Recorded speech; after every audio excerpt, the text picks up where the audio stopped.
and there is a difference this year of where there's a little bit of a spike between this and previous years of where you're feeling it more because it's the injuries aren't necessarily more, it's a little bit more, but it's like the ADP of those injured are so much higher this year. And then you've got Tua, who goes on IR, who affects a couple other players, so that even though Hill and Waddle aren't injured, you're gonna feel the hurt.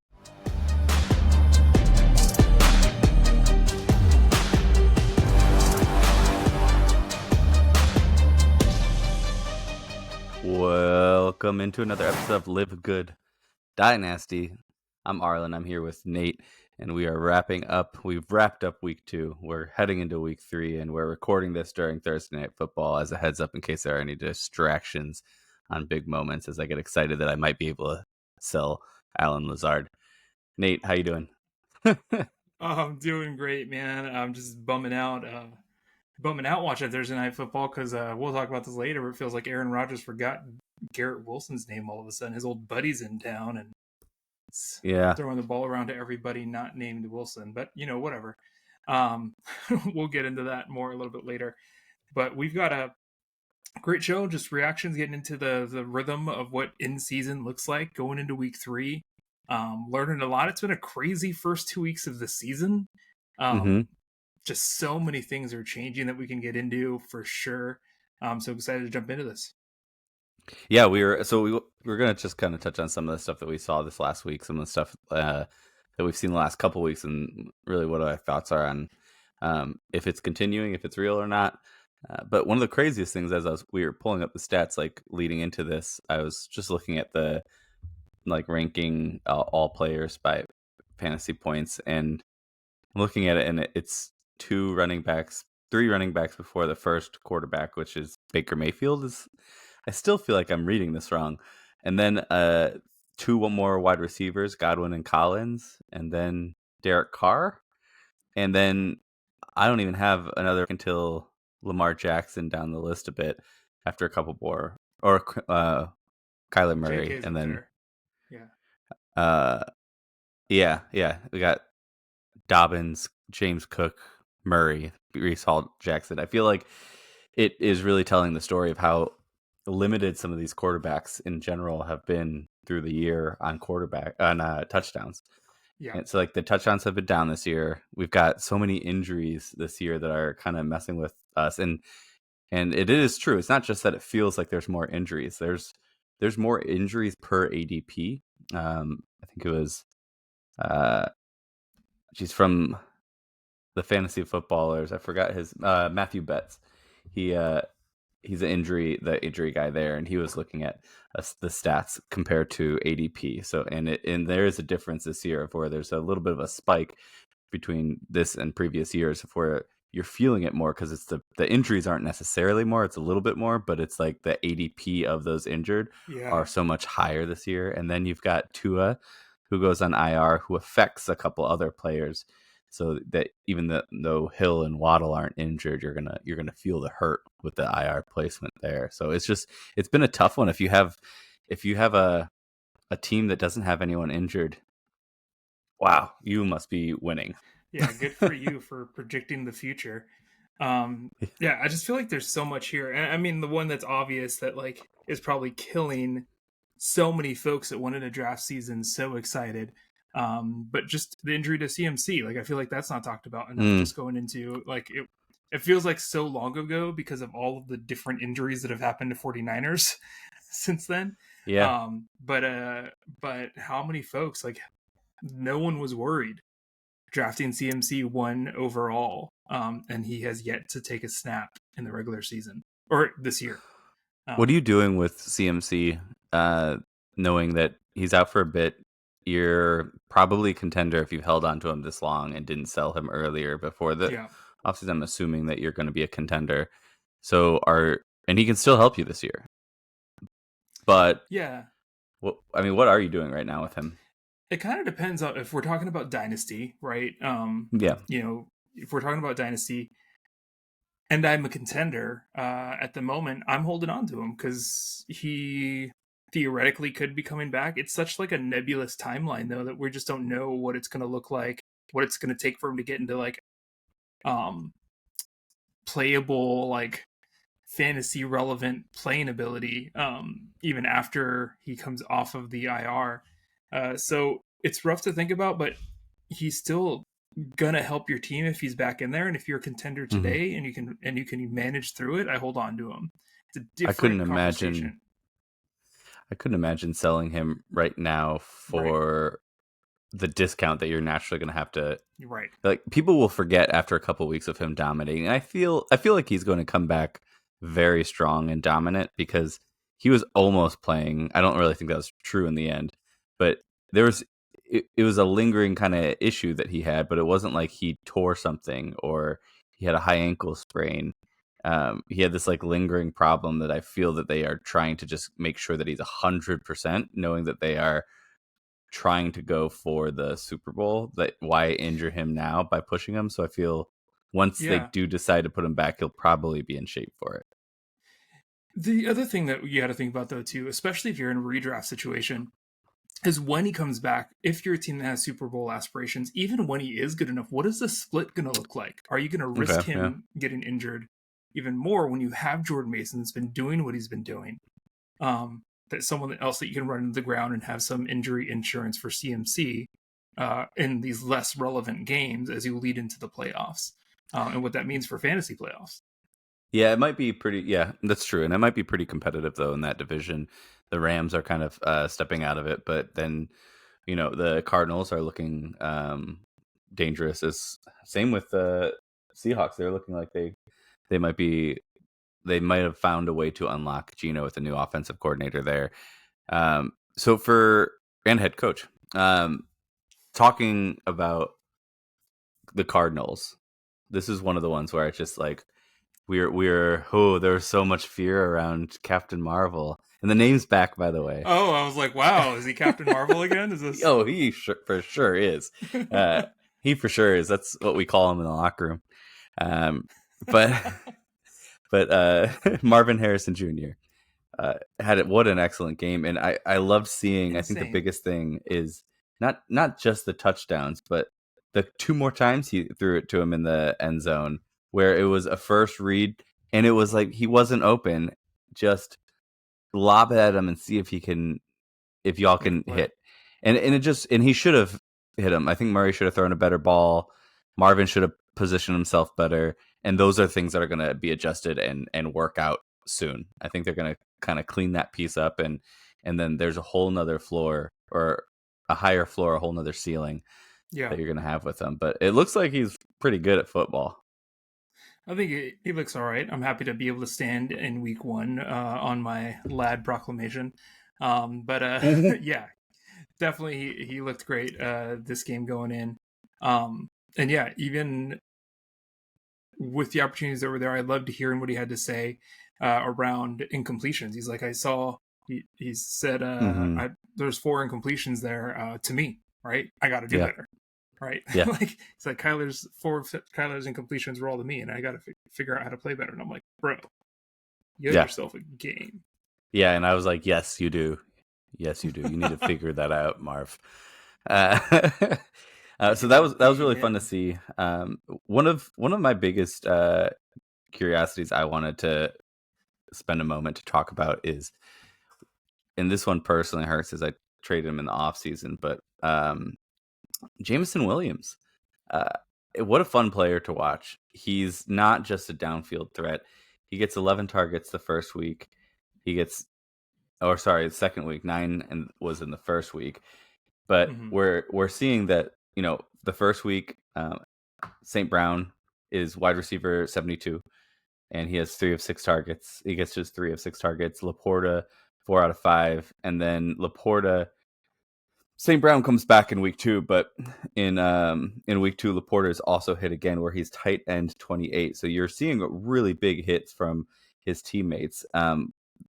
Gibbs has the exact same percentage uh, of targets, of first read targets there. So Gibbs hasn't really changed at all, and he's still strong. He doesn't have a blow up game, but that's going to come at some point. Yeah, yeah, I think the biggest loser here is Laporta. I can't see yeah, week 1 happening a lot with St. Brown.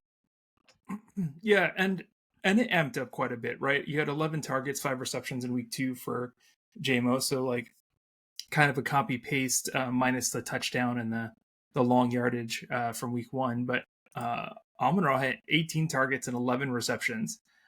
So 22 fantasy points in our formats here, and that's without touchdowns. So I think Amon-Ra's going to be fine. I don't think anyone was really worried. I think they were doing a good job of blocking out the short and intermediate stuff in that first game against the Rams. But yeah, I'm a little worried about Laporta, to be honest. Like, and that sucks for a lot of folks, especially in redraft, that he was the number one tight end off the board.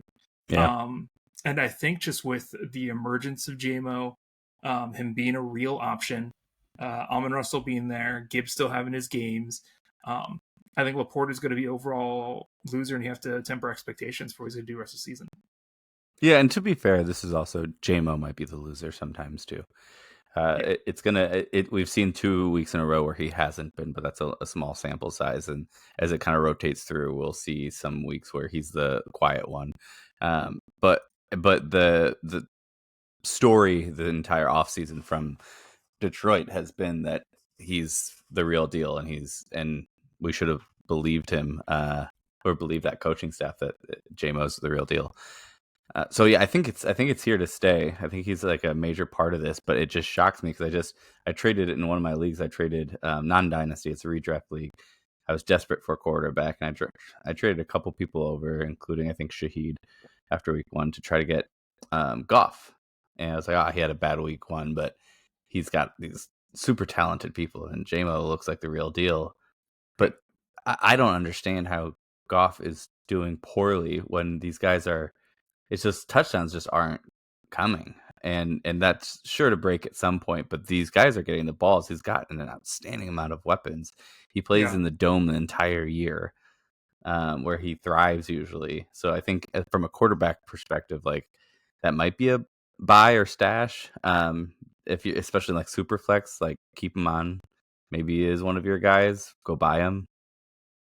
Yeah, if you can. I think he's gotten bitten by the turnover bug. He's never been great at protecting the ball. He's usually got 1 or 2 interceptions to give away per game, but he's, against Tampa Bay, he gave up 2 interceptions. And that was with 0 touchdowns. So of course he's going to have rough games that way. And that's again what we talk about when we talk about all of these quarterbacks that don't run the ball. The interceptions matter that much more. Whereas you're not as worried about that with someone like Richard, or I won't say Richardson because he had a rough week too, but you're running corrects. In Dynasty, if you had Laporta, would you offer straight up for Bowers? I think I'd still be a hold here on Laporta. So if you had a trade right now in your inbox, I can't. I'm too old. I can't think of. If it's sitting there, a pending trade, and you need to hit accept, you would decline that one if somebody was offering you Bowers to take Laporta. Just because, he came off being the number 1 tight end last year in his rookie season. He's having a rough go to begin the year. But I don't see it being this bad the rest of the way. Mm-hmm. We've got a Bowers sample of 2 games, so sure. I'd rather wait and be proven wrong on a existing commodity in Laporta than to hope for the best out of the freaking Raiders. That have a lot of options, but he is good at football. He's done what we have waited for people to do faster than I've seen. Like Laporta, I'm not forgetting last year. But Devontae Adams is still there, and he's still getting all this. And then they don't have those 2, 3, 4 other guys that are eating into it. And this could all turn around, and Laporta is the guy, and Jameson Williams quiets down. I don't think that rest of season, rest of career, that I would be happy with Laporta over Bowers. I would take the trade personally. I offered Alan Kincaid for Hurts Bowers in our dynasty, and I then threw in little things like Dotson Steely or something. Right. But I was trying to. I thought I was going hard after by giving up Allen and Kincaid, but like the stack specifically. Yeah. But that was shot down without thought. Yeah, I think if Kincaid was having a stronger start to the season, you might I'm have hoping for a good week 3, and I'm you going to might have been revisit able to that sell a trade. little bit harder. Yeah. But he's having a. Let's just talk about tight ends for a second, dude. Like, it's crazy right Mm-hmm. now. What is going on with tight ends right now? Like, I don't understand. Like, we spent a lot of the offseason talking about how we're not as worried about tight ends as we had been in past years because of the depth of talent that's been out there. The number But one on the year is likely. So let's skip and just look at week 2 alone because it tells us bigger truth. that's um, freaking crazy, dude. yeah, but a lot of the names that you are not expecting to be off this top 15 list. I'm thinking about Kelsey specifically. Like it Yeah. usually they don't fall off that hard. Superstars in general, at any position, there's usually more of a leadoff, but I guess there was a little bit last year. So Kelsey is in a tough spot because he's only been the first read target like 10% of the time, which is shockingly low. Laporta's been 8, and we know how that feels. So these top guys that we have, Andrews hasn't been killing it either. So these top guys that we are all drafted so high are now below the likes of like Hunter Henry last week. But Yeah. like, your McBride, I feel like is one of the safest ones that you drafted high. And from a dynasty aspect, I'm like, if I can get my hands on McBride or Bowers right now, those are the only 2 that I'm really fighting for. Yeah, I mean, likely had an insane week 1, and we don't expect that sort of thing to happen. But he did show that, if Andrews falls off, he is more than capable to be the future. Mm-hmm. But yeah, some of the names, and you do the ranking for the season, of course, likely up top, like you said. But Hunter Henry, Gesicki is number 6 on the season. Like, that was not my bingo These things card. won't Zach last, Ertz but is still there. But, like, yeah, um, yeah. it's crazy to look at that way. You've got who else do we have here? Andrews is way down there. I had to scroll down for a while to get there. Yeah, so you've got a lot of names that we never expected to be up here for ranking the season, but it's like you said, week 2. Yeah, and I think Andrews is one that I'm not as nervous about. It was known that he got banged up in that car accident, and it's going to be a slow start to the year. So after week 3 or 4, let's see where he's at there. But I'm not too worried about it. I want your quick take on. We kind of started the episode talking about the crazy quarterbacks that are up there. Is this real? Derek Carr. I saw a stat out there. It is an election year, and he, for election years, it's 2016, 2020, and 2024 this year. If he trends the same way, it would be all the years that he went over 4,000 passing yards. He's fueled by the fire of the Of country America. being heated. Yeah, he's He's it stokes his yeah. flame How's to that see for a the narrative? country's on fire. Yeah, that's. Well, let's see how he Yeah, does come November. We'll see how he really feels. yeah. I don't know if this is really like I don't know if this is real or not, but I did pick him up and I dropped Goff in the league because Yeah. even though I said Goff might be like a hold, I don't have the opportunity or the luxury to hold him in that league, and I needed somebody who I will play until the wheels fall off, and I'll probably transition away from really fast. But I'm fully okay with riding, especially against Philadelphia this week. I think that would be an excellent play. But at some time he's going to burn me, and I'll lose that week. But Goff already lost me a week and almost a second, so I'm cool with moving away from. If those are the people that you have, a Stafford that has no weapons now, even though a left tackle's coming back, you have Stafford out there, Goff. There's so many quarterbacks that are just disappointing people that I'll ride the hot hand in what is going to. I'm ready to be hurt, is what I'm saying. You're ready to be hurt. I'm ready to be hurt. Yeah, I mean, you're taking a look at this, and the folks drafted Allen number 6 on the year, Hurts 5 on the year, Mahomes 12 on the year. It's insane. Baker Mayfield, Derek Carr, the number 10 quarterback on the year, Sam Darnold. How are we feeling about that? Is that real? So no, to be quick, but is he okay enough to be hover around there somewhere in the top 32? Yes. uh, so no, is he can have these kind of weeks because that they've stuck with the same plan in that offense, which is throw, throw, throw, throw, throw, throw, throw. So I Right. think naturally he could stay around there, but it's not something that I would really dance with.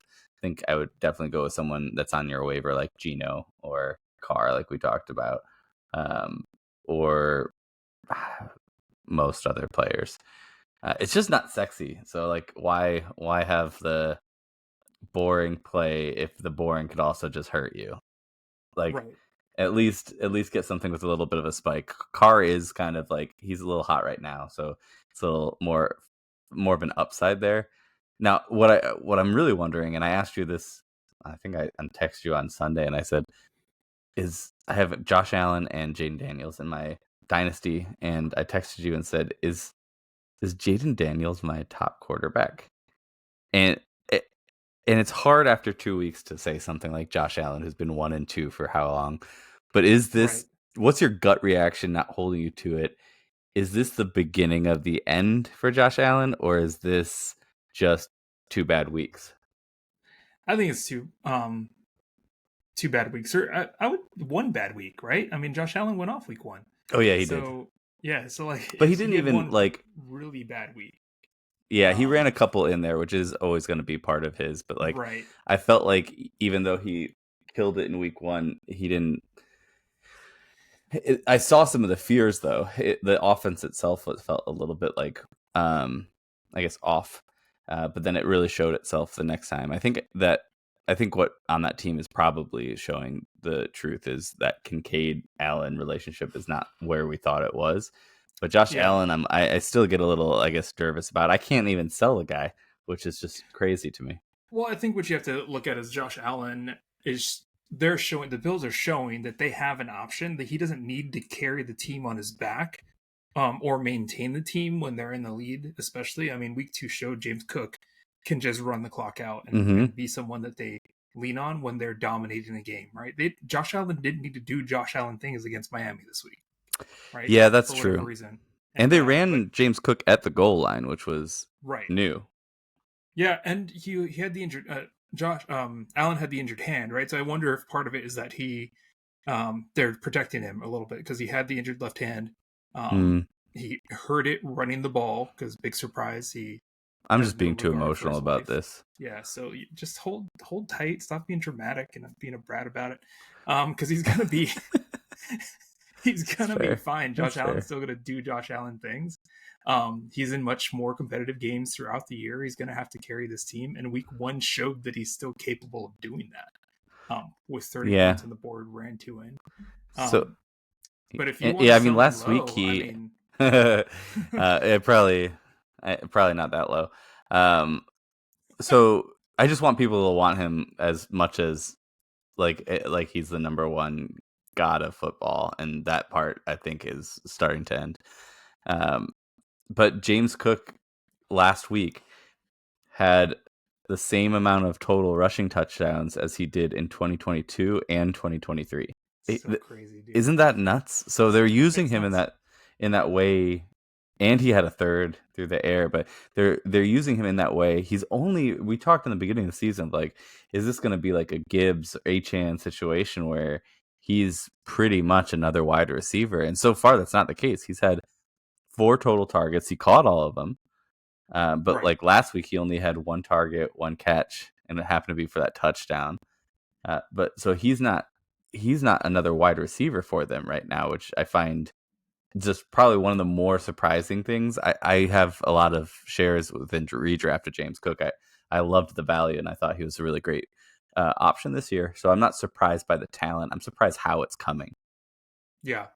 Yeah. Having him run in and I think the passing down stuff's going to come back. I think, like I said, this past week, they didn't need him catching out of the backfield. They just needed him to run out the clock and run the ball, which he Mm-hmm. was doing well. So I think that changes. I think he still has potential to be, um, as the season progresses, someone that's going to be catching a lot out of the backfield too, and could be another receiver for them. Yeah. But yeah, it's interesting how this beginning of the year is shaking out for sure. Yeah, I'm looking at him as a like a probably a top 5 running back in redraft this year, and I think I would have gone harder after trying to buy him in Dynasty if my team wasn't already constructed with too many Buffalo Bills. But I think he's 22 years old. He's young.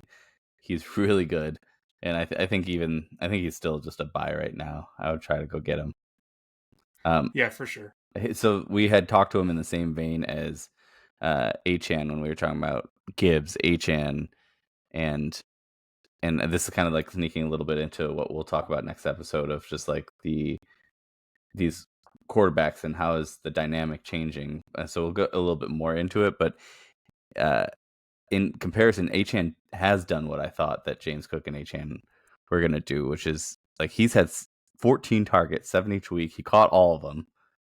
14 receptions, crazy. Isn't that insane? Over 2 weeks.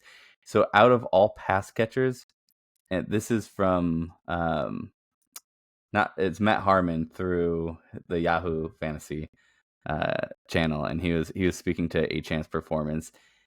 He has 0.194 first downs per route run per fantasy points, and he ranks second among all players in the NFL with 30 plus routes. So he trails only Godwin, right ahead of Nico Collins and Rashee Rice. His 18.4% target share is the 4th highest among all running backs. He is a wide receiver that also has taken 32 rushing attempts in the last 2 weeks. That's Mostert, crazy. please come back and relieve this man so that he can stay healthy. That is so much work for such a small human. I'm so afraid that he's going to get injured, beat up a bit. Yeah. He's also 22, but much smaller. This is what we talked about, though, right? And of course, we didn't like factor in Mostert, but we had said during our running back rankings, he's actually not much smaller. Sorry, 2 pounds lighter. I thought James Cook was a little heavier. Fair enough. But we said this during the running back rankings, right? I think we had him both at our eighth running back out of the top 10, but said he's the kind of start for someone that we could see being the number 1 running back if everything falls his way, and he's showing that everything can fall his way, and he'll be the number. If this continues, unless Kamara continues on the crazy run that he's on, Achane is lining up to be the number 1 running back in fantasy this year, which is nuts. Not nuts because we saw. There's 3 quick players that we can hit before we end this out. One of them I'll let you speak to since he's on your actual team. What is the truth about Quinton Johnston? Happy for the kid. The Chargers are charging. They're doing exactly what we expected, right? They're running sets out there where they've got 8 linemen and they're just going to run the ball. Like they've done it multiple times. J.K. Dobbins is going to be a real thing as long as he's healthy. He's just finding the holes better. So they're going to do that. As far as wide receivers go, they're sharing it a lot more than we thought.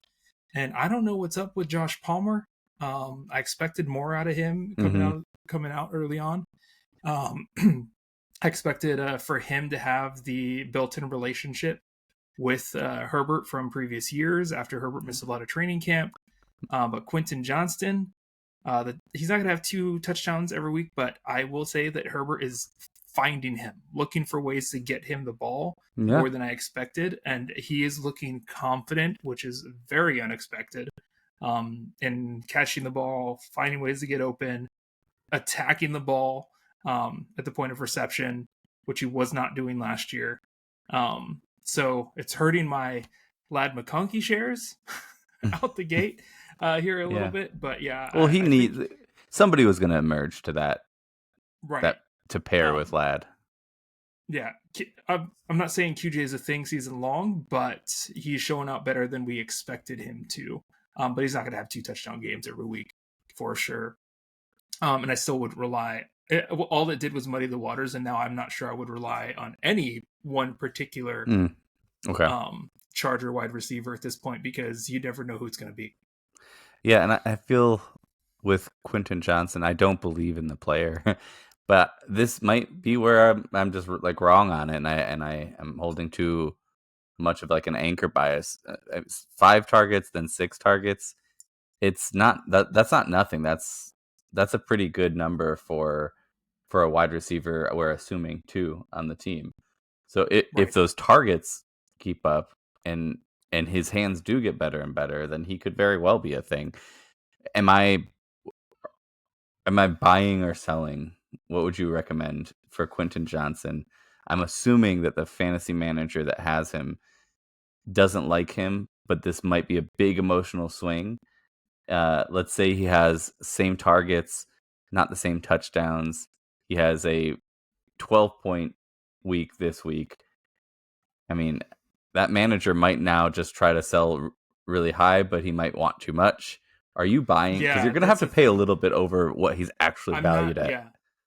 If anything, if it plays out the way that I anticipate that it will, that this is going to be like a kind of up and down, sort of like what Mike Williams used to be, right? Mike, like I'm not saying he's Mike Williams by any way, shape, or form, Mm-hmm. but he had like his extreme uh great weeks, and then he had his bust weeks all the time. So I would wait for he. You would have to pay too much today. I would wait for a bust week. And if you're looking for just a flex wide receiver or someone that can fill in on an injury, Quinton Johnston's worth paying that price for him. But for Yeah. what you'd have to pay after a good performance, I wouldn't. Okay. By the way, Garrett Wilson just scored a touchdown. I just saw that. Yeah, Nice. that's exciting for me. Uh, I needed that. yeah. Gosh. All right. So Dobbins, we talked about. I think he's a thing. I think that in redraft, I've been trying to sell him, but only if it's like paired with something else. Like if you had a Dobbins and a Brian Robinson, and you got to get one of the top tier guys. If somebody just needed the depth with all the injuries that are happening, if I can upgrade something, I Yeah. don't think selling him straight up is going to get anything that I'm willing to have. But if he's part of a package, you might be able to move him. I would personally do that. I've had him in a couple of leagues, but I'm also not opposed to keeping him because what a great depth piece he is. But I still stand by Gus Edwards is not a thing. If he's been dropped in your waivers and redraft, I would pick him up Yeah. immediately. Same thing with Dowdle. I spent way too much in one league. No one else bid for him. I bid like 15% of budget. I thought people would be also battling for Dowdle because I think that's another great backup guy that might become more of a thing than he was, where he has been so far. The last player, though, Yeah. unless there's something you want to throw out with one of those guys. Well, just like to double down on what you said on Gus, because I always talk about the Chargers, but he has it's hard to realize this, but he has actually had more attempts than JK both weeks. Like he's had one more attempt in each of those weeks, so it's gonna come. It's just right now JK's got the hot hand and he's finding the holes. So yeah. I agree with you. Go find him. Yeah, and Dobbins has a long history of. I don't always subscribe to injury prone, but that's one of those guys that you can say that pretty confidently too. Last player that we're going to talk about. Wholly 18 targets, 67% of the team's targets. Malik Nabers. So he's a good player too. Yeah. Number 3 wide receiver on the year so far, I think. And drafted number 3 in our rookie. I don't like to talk about that right now. But yeah, 18 targets, 10 receptions, 127 yards, and Daniel Jones is throwing him the ball. Like, it's... Yeah. So that's not normal. The target... I don't know what's going to be normal, but I don't think 67% of your targets are going to... You shouldn't rely on that, but what he can do with the targets that he does get, he's just fast and moves so well, and his routes are clean. It's worth so much when Daniel Jones throws to him that it might be a higher percentage than what people think. It's not going to stay 67%, but it might be weirdly high, and something that we don't regularly see. 40% of targets, 50% of targets. That's not out of the realm when there's nobody else there, and Daniel Jones is fighting for his career, and he knows that when he throws it to Malik, Malik catches ball. The catch radius is insane. So, and he still missed 8 balls somehow. But yeah, it's because it was nuts. Daniel Jones throwing. Yeah, there's no one else out there, right? You've got Wan'Dale Robinson, who accounted for 4 of the other targets. So like that, there's no other options. It's gonna be Malik or nothing. They have a tough test this week though, because that was against Washington. Let's to temper some of that. It was against Washington. He was able to eat so easily. Cleveland's defense is a different story. They're much better than Washington's, and he's going to have Ward on him the whole game with Daniel Jones being rushed by Garrett Wilson and friends. It's going to be a different story this week, and I'm interested to see. I think this will be a really big tell on how the rest of the season is going to go if they're able to change the game plan a little bit to make sure that Nabers can still be a part of it. Yeah. It'll be interesting to see how they do against us. Like you said, Cleveland. Love to talk about Cleveland one of these days, but they just don't have anyone to talk about right now. Did you know that since 1999, our most winningest quarterback is Deshaun Watson, percentage-wise, of the wins with at least 14 games? Stop. Isn't that nuts? I was so taken aback. That's how bad our other quarterbacks were, to be fair. That is not a... But, right? That's not a... It's more of a Stefanski comment than a Deshaun Watson comment. But the facts are the facts there. Insane. That's nuts. Yeah, that's crazy to think about. But, hey, you have your winningest quarterback of all time since '99, right? So I guess you should be excited about life. True. That's true. All right. Well, is there anybody else you want to talk about? We should close this thing out. Or you want to talk about Nabers some more? God, I'm so excited about Nabers. Yeah, he's really good. Yeah. That's going to be a good 10 years. Yeah, there's 2 great people out the gate here. I'm going to reserve my bad decisions for later. So all right. Good. Cool. This has been Live Good DyNasty. If you're still with us, please subscribe, comment, let us know. A couple comments have been coming through on what would you do, and I always love those. I just like talking fantasy football. My neighbors now are texting me. They found out that I'm crazy about fantasy football, and on waiver day I get texts from all of them now, and I just like having that conversation. So let's have those down below in the chat. But that's been all, and we will see you next episode. Peace, y'all.